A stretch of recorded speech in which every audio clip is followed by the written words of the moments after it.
विश्राम, सावधान, sir salute.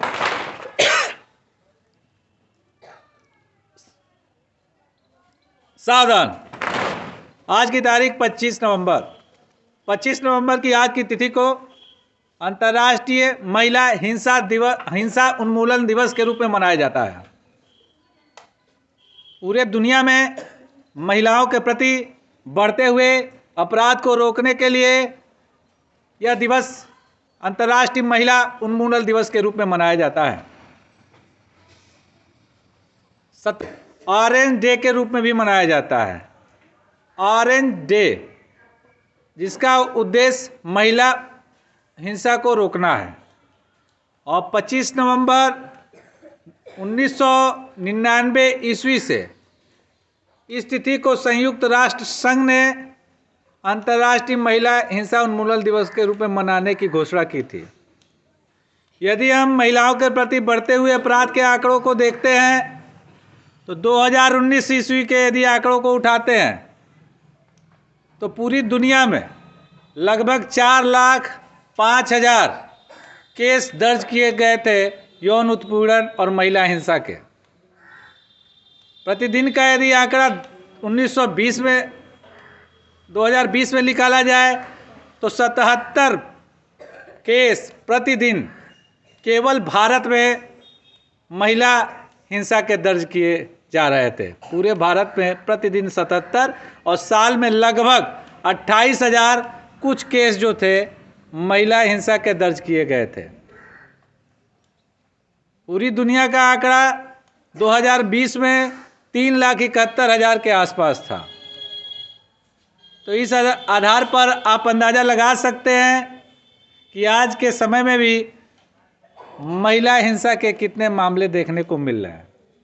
यद्यपि सरकार ने समय समय पे बहुत सारे कठोर कानूनों का निर्माण किया, कठोर कानून लागू किए, फिर भी आज के समय में भी महिलाओं के प्रति हिंसा के मामले जो है जिस दर से कमी आनी चाहिए थी उस दर से कमी नहीं आई है। इस सोच को बदलना पड़ेगा और इसके प्रति हम लोग को जागरूकता फैलानी पड़ेगी। महिलाओं, बच्चियां हों, इनको अपने अधिकारों को जानना चाहिए। सुरक्षित शनिवार में हम लोगों ने बहुत सारे ऐसे कानूनों के बारे में भी चर्चा किया था, जिसमें पोक्सो एक्ट के बारे में भी चर्चा किया गया था और उस एक्ट में बताया भी गया था कि ये देखिए कानून कितना कठोर है, बहुत कठोर। इस कानून में छेड़छाड़ कोई शारीरिक स्पर्श से ही नहीं कि हम गए किसी को छू दिए, किसी को टच कर दिए, किसी गलत जगह जैसे बेड टच करते हैं टच कर दिए तभी ये धारा लागू होगी, नहीं। ये कानून इतना सशक्त है कि यदि कोई 18 साल से नीचे की लड़की केवल ये कह दे कि अमुक लड़का हमको गलत इशारा कर रहा है, गलत इशारा समझ लीजिए, केवल इशारे की बात हो जाएगी तो आप पे वो धारा लग जाएगी। केवल इशारा कह देगी कि गलत इशारा हमारे साथ वो लड़का कर रहा है तो उसको पोक्सो एक्ट के अंतर्गत उसकी गिरफ्तारी हो जाएगी। अश्लील मैसेज भेज देना, वीडियो भेज देना, ये तो उसमें बहुत बड़ा अपराध हो गया।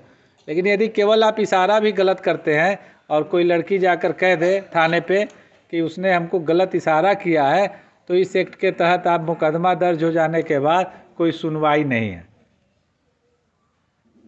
तो ये बच्चियों को भी अपने अधिकारों के बारे में जानना चाहिए और समाज के वैसे लड़कों को भी जानना चाहिए जो इस प्रकार के अनैतिक क्रियाकलापों में संलग्न रहते हैं।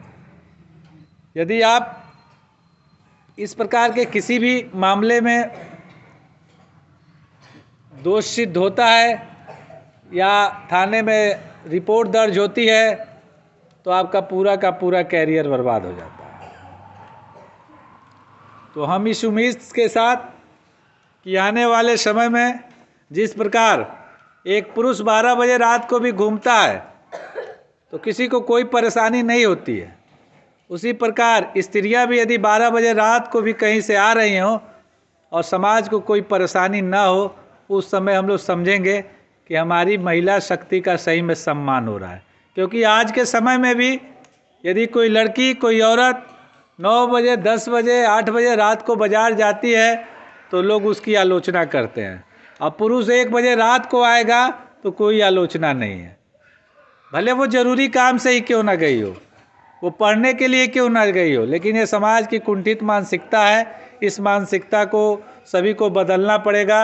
और हम लोग उम्मीद करते हैं ये सारा बदलाव जो है शिक्षा से और जागरूकता से आ सकता है, और व्यक्ति का नैतिक उत्थान सबसे ज़्यादा जरूरी है।